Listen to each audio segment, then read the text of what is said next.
The other word that comes to mind then is like, it gives you permission, right? That's the empowerment part. It's like somebody finally has uncorked the bottle and now I have permission to be this person. This is how I was designed. These are the gifts that I've been given. Let's bring them into the world. Like that to me is, I absolutely get excited when we're talking about when I can help somebody or somebody else has figured out how to bring their gifts into the world, because that's what we need to do.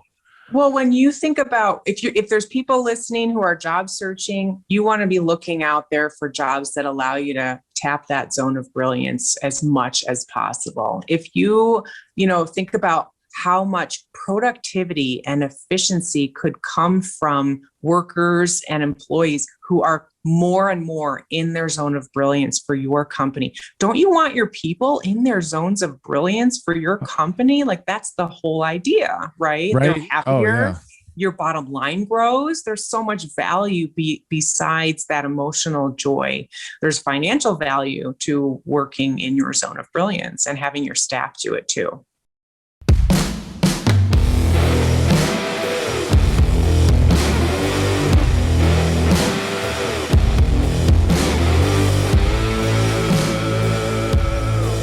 Hello, everyone. This is James, and I have another amazing guest lined up for you today. Her name is Cindy Skalicky, and honestly, I can't wait for us to dive into a conversation. We're going to be talking about discovering what makes people exceptional, which is something I love to learn about and to discover with people, and bringing what that means to bring that out into the world, to bring your brilliance into the world. But before we get to that, I do want to tell you about a live virtual training program that I have called Accelerate.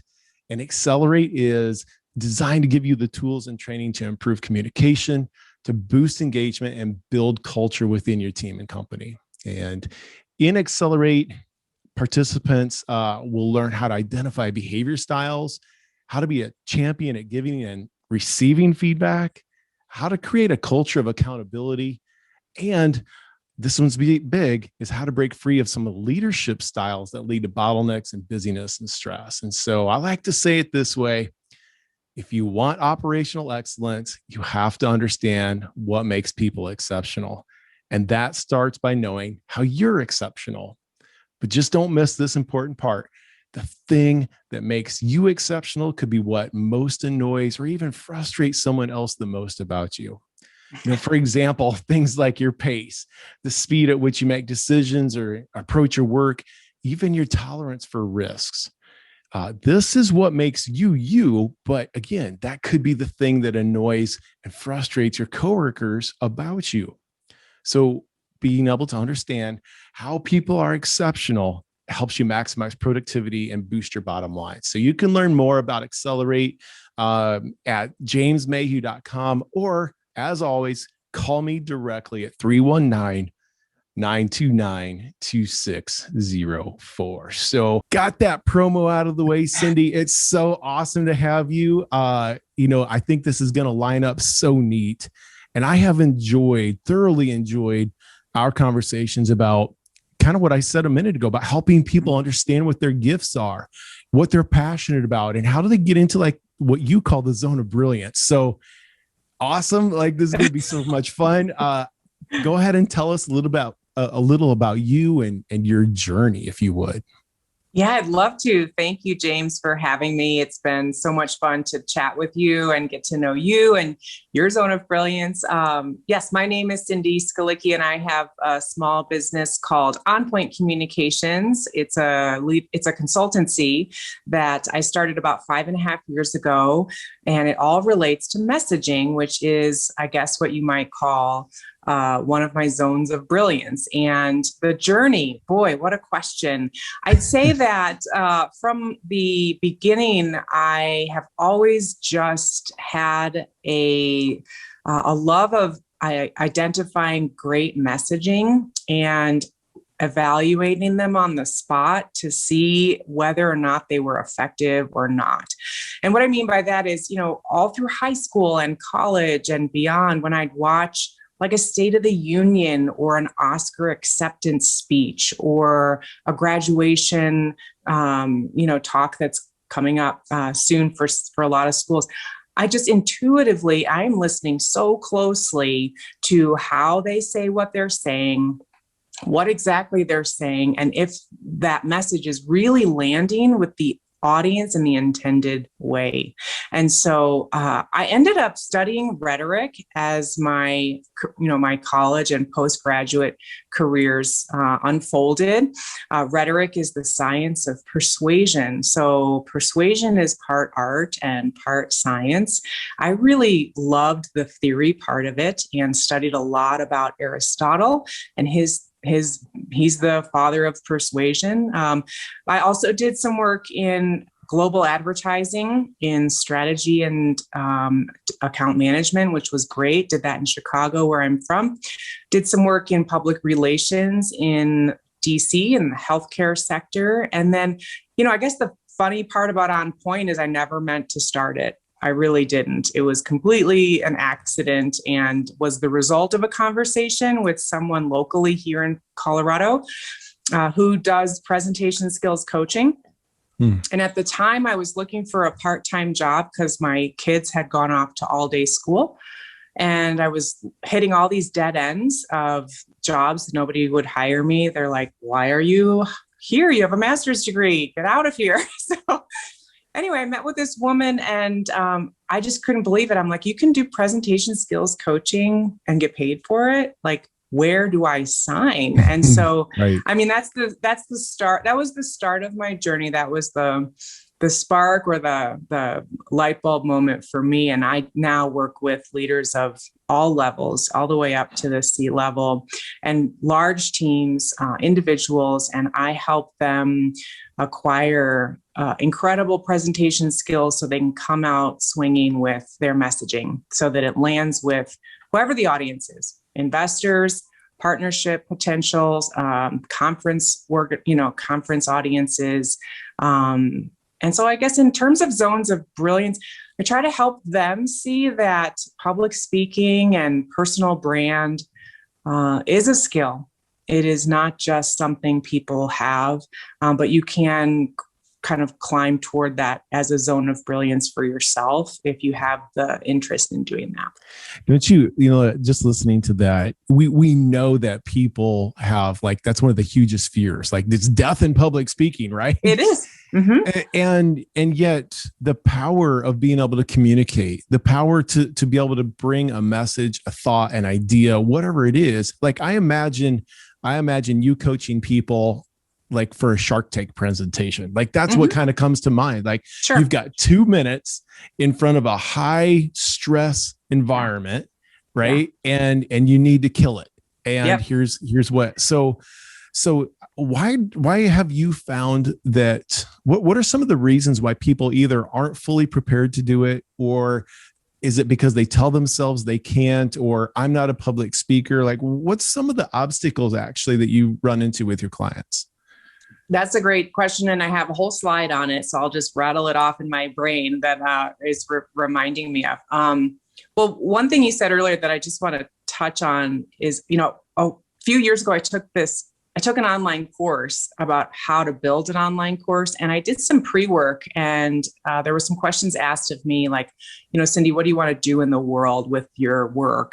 And I'm not kidding. I wrote down, like, I want to remove fear of public speaking from the number one slot of fears. And yes, ridiculously lofty, but it's really something I'm trying to like etch away from people is this. I love lofty goals, by the way. Like that's what makes the world go.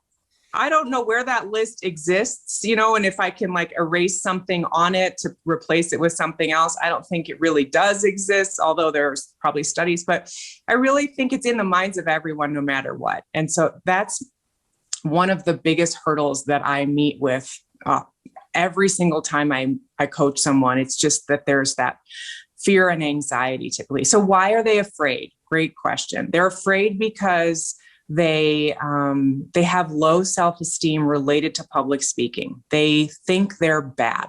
They don't think they can do it well.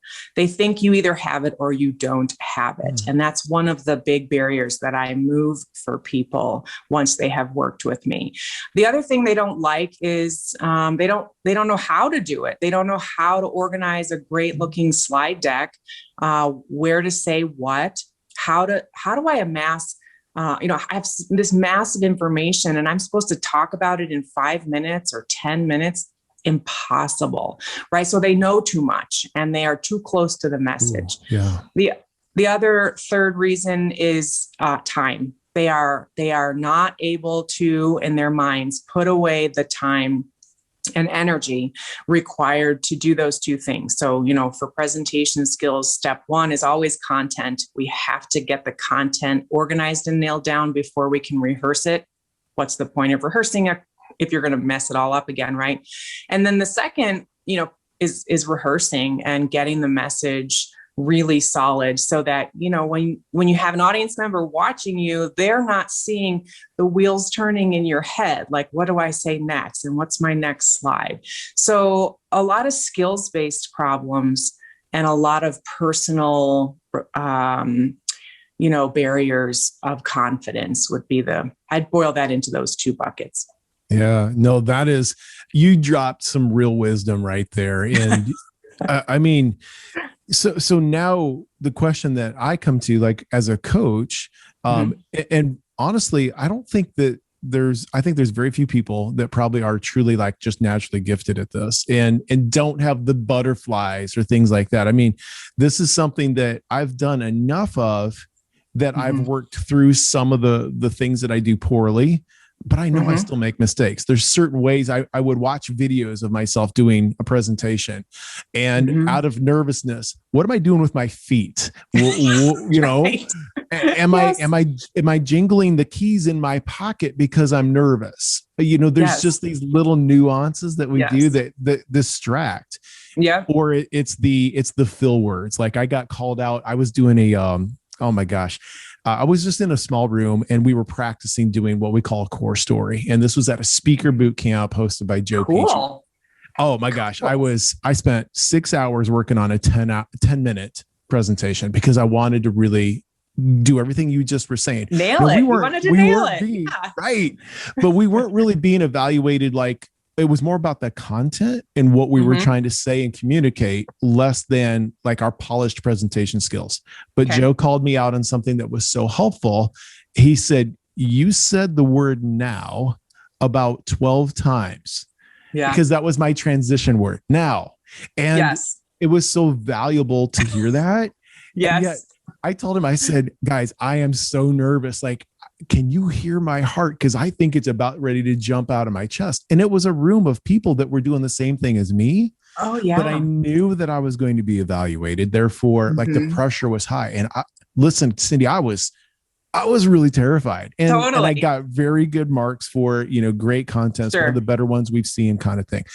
Yep. Going into that, the thing that I wanted to bring it back to is, what is it that you do to help people? Like, what kind of programs, and like, just maybe talk about some of the programs that you do to help people really prepare. What's your method? Well, the first thing that I always do, which probably sounds super basic, but I just do a discovery call with the person, and I have them fill out a little online survey that it's called Reflect, Expect. And it means I want you to reflect on yourself and your skills and your journey in public speaking to this point. Because if we don't sit and think back to, the guy that threw terrible words at us in high school that scarred us, and we don't know that's there, because it does happen. You got to know about that, what you're coming in with. And then the expect part of that is, what are your expectations of working with me, and what goals do you have? And so it forces them to reflect on their current state and then write down expectations for our work. And it helps me incredibly to know where they're coming from and how I can help them achieve those goals. So what I do, my MO is usually, if we're doing kind of like a full process, the first thing I teach is a little bit about rhetoric and what it is. So we have some we do some learning first. We do some rhetoric 101, and I teach them pretty in depth about Aristotle and his 3-point triangle of ethos, pathos, logos, and where they fit in that triangle and why they need that triangle and how to apply and utilize that triangle. And that's a winner. I mean, I can't tell you how many people are just in love with the theory behind this and how it seems to anchor their work with me and just in the future. So that's step one. Most of my clients need a structure for a slide deck. And so I teach them a model that I myself created called Perfecting Your Pitch. That is the 5-point story arc is my model for that. And I have created a how to arrive at this perfect pitch. And it's laid on top of, if you will, that rhetorical triangle. So there's a lot of foundation and bedrock in my programs that are anchoring it. And they're just, these are theories that are thousands of years old, and they still work and they still apply. And then so we get going on making the slide deck or editing the one that they have. Almost always we are really core going into story. Most people don't have a story. They don't think they have a story. They don't know if they need a story, what kind of story, how do I tell this story, who should be part of this, so we do tons of storytelling, and I just love pulling story out of people. There's a lot of different types. And then we go to rehearsing. Once the deck is solid, I have a whole slide savvy webinar where I teach people the 7 secrets to slide savvy. Because the thing is, James, if you love your slide deck, love it. If you love how it looks and love what it says, you are going to want to present it to everyone. And you are going to be like, true. Look at my slides. They are beautiful. And you are excited to share. I can't tell you how many times I've worked with people who have crummy looking decks, and it's like it deflates them. So it's really worthwhile to spend the time and maybe a little extra money on a beautiful deck that you want to show to the world. It's like a kid, look at my baby. And then, a lot of times we really need to work on the rehearsal. So for you, what you just told me, that story of your time, I kind of want to push back on your teacher only a little, because I don't think, you can work one without the other and expect great results. I think it's really important that you did all that work on content. And I'm not suggesting, that was a bad thing, but yeah, the content also is the delivery of the message, because if you don't have that really committed to memory, you don't get to that I nailed it feeling. And so I make people draw boundary lines. Hey, you need to stop working on that deck by 11 o'clock tonight. And then you need to, or actually I was working with a woman last week, and I was like, what is your plan? Because you have this talk tomorrow and you're still noodling the deck. You have got to stop noodling the deck by a certain time. So we set up a plan. You can't noodle the deck after 6. I don't care if you're going to make changes, do them in the morning, start rehearsing out loud. Yeah. I've been there, right? I think a lot of people. Me too. I get nervous too. Yeah. Totally. And you're up at 11. I've been up past midnight tweaking these things before, and especially when I was newer at it, and I was either trying to do something that I hadn't done before, so it was untested, and I'm doing it in isolation. I'm not hiring Cindy, or I'm not even sharing it with trusted colleagues, right. My inner circle to say, hey, is this good, or is this missed? Missing all of those things. And so then it's 1 o'clock at night. Now I'm like, okay. Now you're tired. I'm tired. And then for me, it's tough to sleep. Right. And so now I'm up early because listen, if I wake up about 5, I want to go through this a couple more times. And then there's the temptation to change the deck again. Again and again. And you're like, oh, I'll be fine. I'll just wing it when you get to the verbal. Right? Oh my goodness. Yeah. Well, I want to say one thing that I think will really help your listeners. And I think this is, in a safe space like you were in with that group, that class, this helps tremendously so that people are not so nervous about rehearsing. Give your people in the room that you're rehearsing to, give them a job. tell them, this will lower your anxiety. This will help you and it requires some vulnerability, a little bit of courage maybe, but examples I give are like, hey, Sarah, I'm trying to reduce my fillers. Would you please tally them while I'm talking? Hey, Joe, sure. I am working on a story. I reworked the front end. Can you time just the story part for me and tell me if it lands? And Susan, this slide 12, it's really complex. I'm trying to get it really good. Tell me if I'm on it for too long. Everybody good? I'm going to start. And then they're working for you and your nervousness just goes away. Cindy, that is gold. I love that because I think a lot of times, when people they're looking at the whole thing. And so they're maybe because they're looking at the whole thing, they give you sort of generalized feedback. Now they're giving you something very specific that you either could tweak or modify or just keep because it's really good, right? Yeah. And you're actually teaching them to be a good analyst and a good critic because they are looking at now they're sitting up straight. They're going to stop looking at their phone because you gave them a job to do. And you're helping them see what you're trying to improve. And they're probably going to be motivated in their own work to do the same. We can all be better presenters without ever stepping foot on a stage and practicing, just by watching other people present and taking that analyst eye toward what they're doing. Yeah, it's so true. That's so true. Well, I'd like to shift a little here. Yeah. And there was something that you introduced to me and you broke it down really well. And it was talking about this zone of brilliance. And there was 4, I don't know, do you call them pillars or elements, attributes? Yeah, of it? pillars. Levels, sure, Sure, because they do kind of go from bottom to top. Yeah, so here's the thing is I'm just going to mention them and then I want you to kind of lead us through that. Like to have a little discussion around it. So you said it was started with incompetence and then competence and then excellence and then finally brilliance. And wow, it's so eye-opening to see even just that progression. But I want to ask you a question before you get into it is how awesome is it for you when you get a chance to help somebody step into that zone of brilliance? What is it like? What's your experience? I just had one last week that made me just so thrilled. I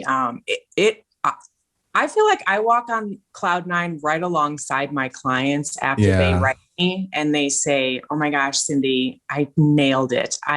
Whatever. I got the funding. I got more leads. I got invitations to new events." And that's what happened last week. So I'd worked with this woman, super smart, beautiful, brilliant woman in the medical tech field. Anyway, I won't go too much, but she needed help with her story. She was doing this hour-long keynote at the end of a virtual conference. Not an easy thing. No.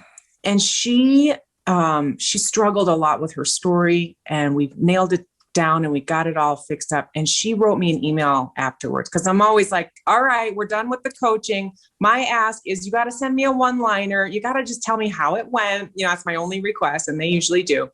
And she wrote me back. She forwarded me an email from someone who organized the whole event and just was gushing about how awesome her presentation was, and then invited her to 2 more national profile talks and just completely advanced her.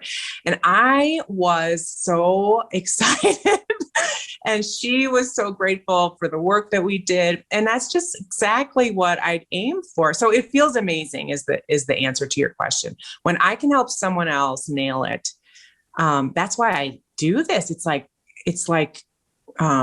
an addiction for me.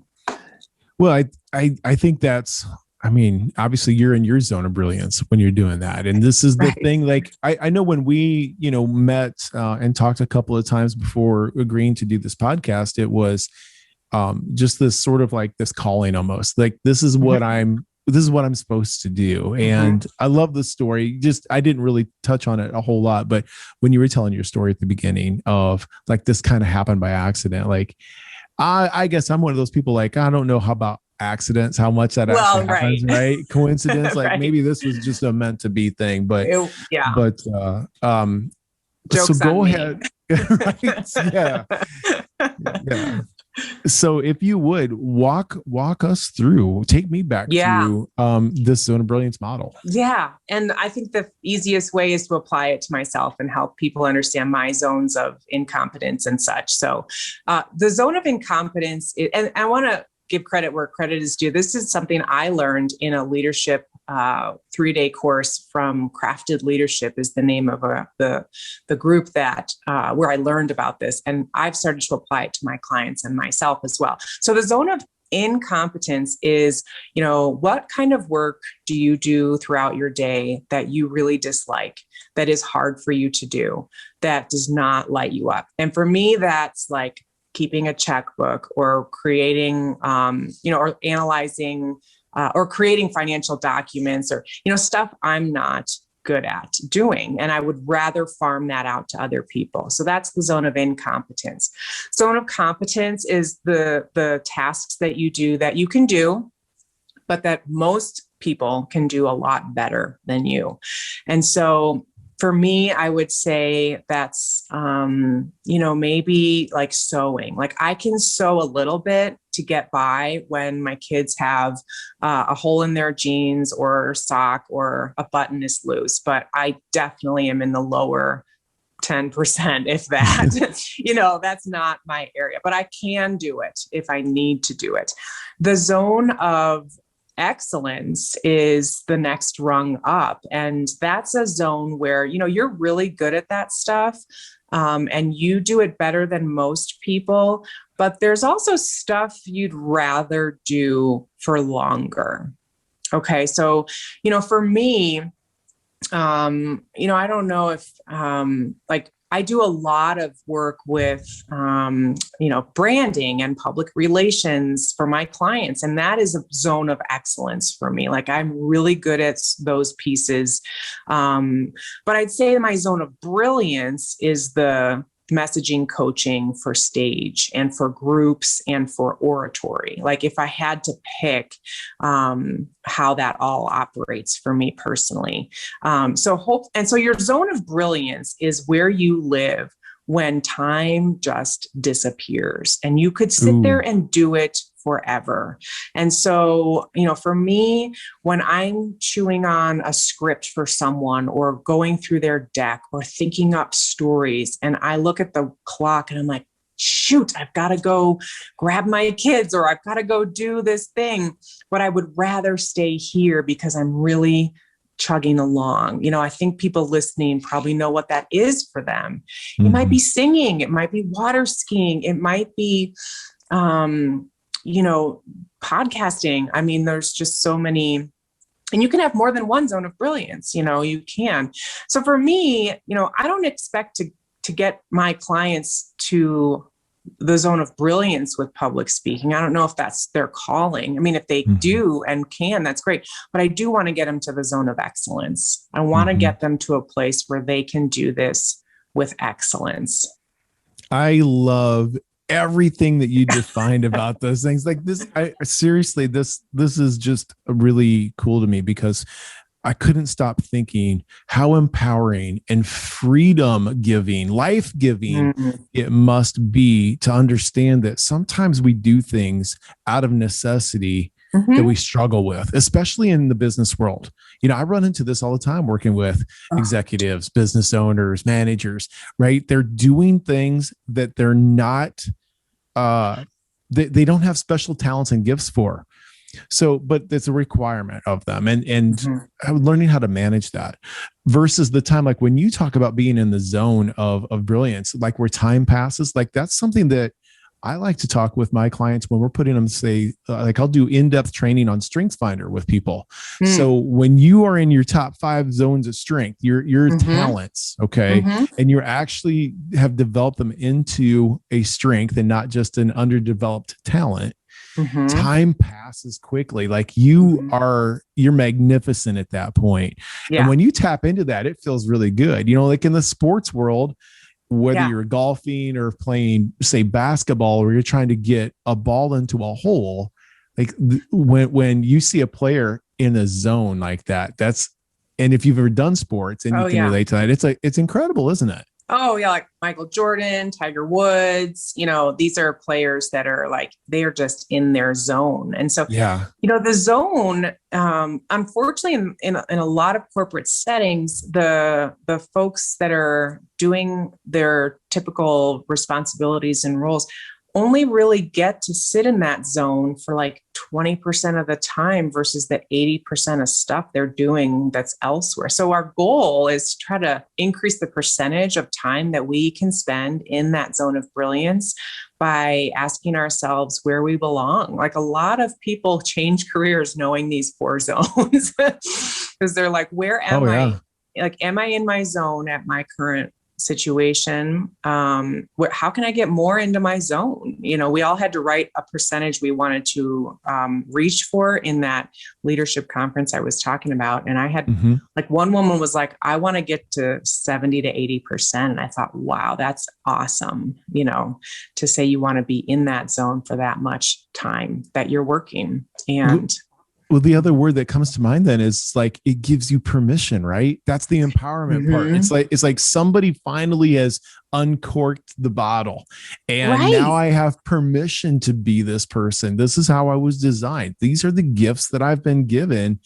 Let's bring them into the world. Like that to me is, I absolutely get excited when we're talking about when I can help somebody or somebody else has figured out how to bring their gifts into the world, because that's what we need to do.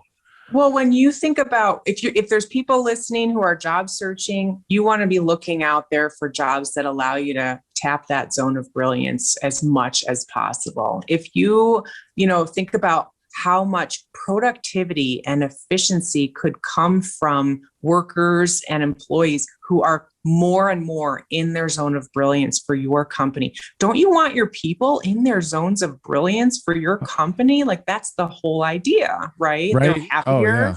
Your bottom line grows. There's so much value besides that emotional joy. There's financial value to working in your zone of brilliance and having your staff do it too. Amen. Well, super well said. And yet, like I shared a quote with you before we hit record today, and it's one that I've seen a couple of times, and maybe people have heard me say it a few times, but I think it's attributed to Ben Franklin that says, some men die at 25, but they're not buried until they're 75. And that's the words from the quote. But like people, we have, whether you're male, female, whatever it is, if you are doing something and you kind of tap out, like you've capped yourself and you feel like this is the furthest that I can go. It's basically like saying, I give up. I can't go any further. This is all I'll ever be. And it's like, that's the death part. Right. And then the end of life actually happens, say 50 years later. And it's a life that is really unfulfilled. And can I just tell you, that terrifies me. It should. I think that for generations, people like my grandfather, I don't know what his zone of brilliance would have been. I think he, like so many people had to back in those, I'm thinking back to war years and, and beyond, where you had to take jobs that fed your family and you didn't have as many choices as we do now. And with the explosiveness of what the internet has provided for opportunity, it's just an entirely new world of opportunity. And we have those choices, which I don't think that many generations prior had in the same way. And so it's almost a charge for people that they need to try to go find that zone. And that requires incredible awareness. Like if you don't know what your zone of brilliance is and you're listening to this, what is your zone? Well, you kind of want to float outside of yourself for a while, for a month or so, and determine how you feel when you're doing certain things. And if you're not getting that feeling quite enough, maybe find other ways to get that feeling more and then identify it. So great. I love that, because I think what I hear there is sometimes you just got to say yes, right? And just try some stuff and not worry about, because, here's the thing is a baby doesn't know how to walk at first, right? But they're not discouraged. They continue to learn. So they experience incompetence, and then they get to competence, and then excellence, and then hopefully, right, we get to brilliance around it. But so many times I think there are we just hold ourselves back because we're afraid to take that step. We're afraid to try because we may be vulnerable. We might get embarrassed. We might fail. And that's the part then again, where if you do that enough times, you start to not do it. Now, a question that I just kind of wanted to throw your way, and maybe both of us can answer this, is what's one or two tips? How do you help your clients, or what are one or two ways that you can help people figure out that zone of brilliance? Is that part of what you do actually? Yes and no. While you were talking, I was already thinking about something that came to mind that happens to be an answer to your question. But if you don't know your zone of brilliance and you want to figure it out, start listening to the feedback that you are getting from people around you. And so one of the things I noticed early on was I would tell people what they needed to do to their slides that was completely automatic and seemed completely like they should know this. Like, you should know that you shouldn't have 59 words on the slide at a 15-point typesetting. But I'm going to tell you anyway, and I'm going to explain to you why, and I'm going to walk you through your audience's perspective on that slide when it's too busy, and what's happening in their minds, and why they don't like you when you do that, because and they're like, oh yeah, that makes sense. And I'm like, really? Like, people don't know this? So if you have that feeling of people don't know this, and people on the other side are like, wow, that's amazing, that's your zone of brilliance, my friends. Okay. Like, when you are explaining things that you think are intuitive to someone else, that is your zone. My daughter is doing this to me right now. We are redoing one of the main levels of our house. She's interested in design and interior design. She bought something, showed it to me, put it up, and she's like, see, Mom, see how it ties together the fireplace and the vases and also the black in the actual fireplace casing? And I was like, no, I did not even notice that it was black on the bottom. Also, that makes total sense to me now. And she's like, yeah, like, duh, Mom. Right. And, that's because her brain works that way. Mine does not. And so I appreciate her zone of brilliance in her world, which is not mine. So own it. So I'd say listen to people around you and listen to their feedback about what you're doing. And if you start hearing things like that, pay attention.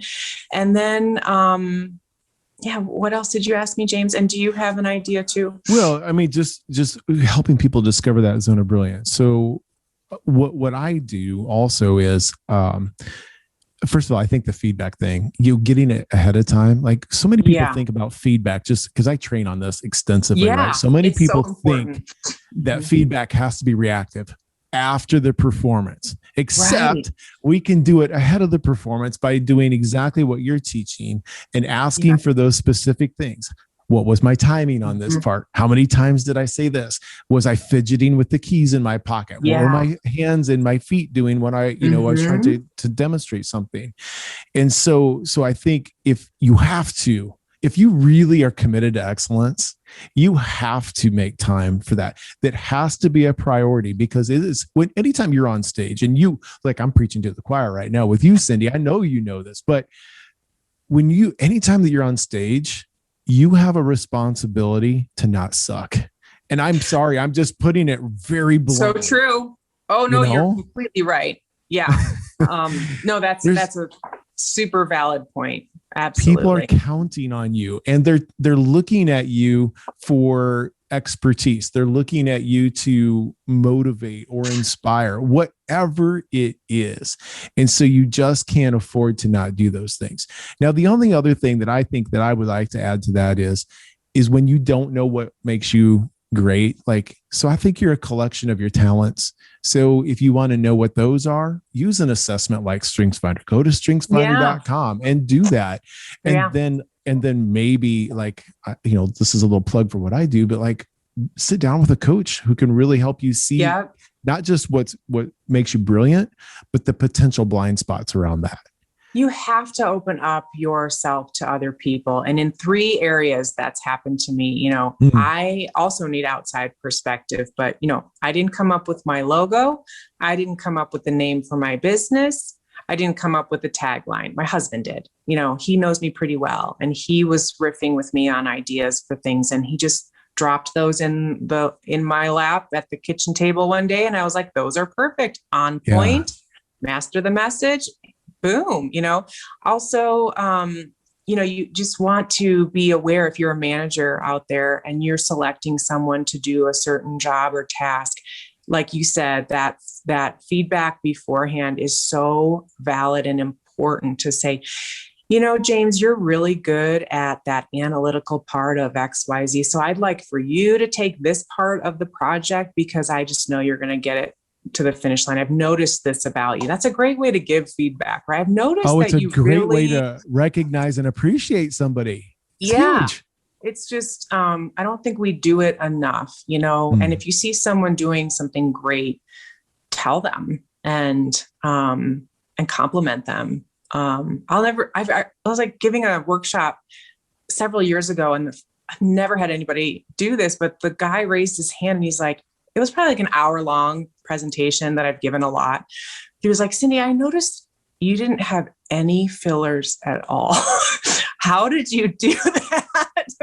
And I was like, oh my gosh, I didn't even realize that, but thank you. And I'd say rehearsal and, I just gave some answer, but I just appreciated him for even bringing that to the table. I thought it was, because I didn't notice that. I would never notice that, but I just was, it's always nice when other people call out your strengths and your zones of brilliance. Yeah, it's quite a compliment. Well, this has been this has just been really eye-opening for me. And I know that this is going to be beneficial to the listeners here. But here's what I'd like from you is, tell us how to get in contact with you. Let us know about what do you have any upcoming events or programs that you're leading? And so what's the best way for people to contact you and so you could help them prep for their next speech presentation? Yep. Thanks for the opportunity to do that, James. I'm super active at LinkedIn. And so I would recommend, if anyone listening to this, in fact, I would love it if you would just say, I heard you on James's podcast. That would make it fun for me to know that this hit you. But look up my name at LinkedIn and send me a connection request. I do tips there on a near daily basis and tell stories and share ideas.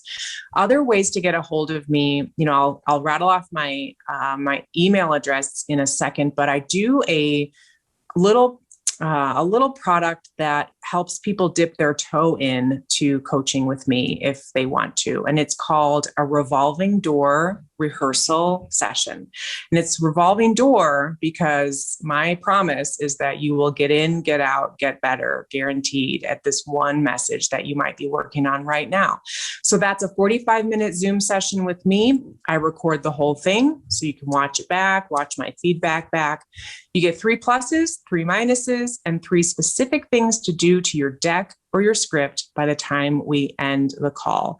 And so, it's a low entry point, and it's $180 to come in. It's a $180 for $180. And you can email me about that if you'd like the registration. It's info@onpoint-communications.com.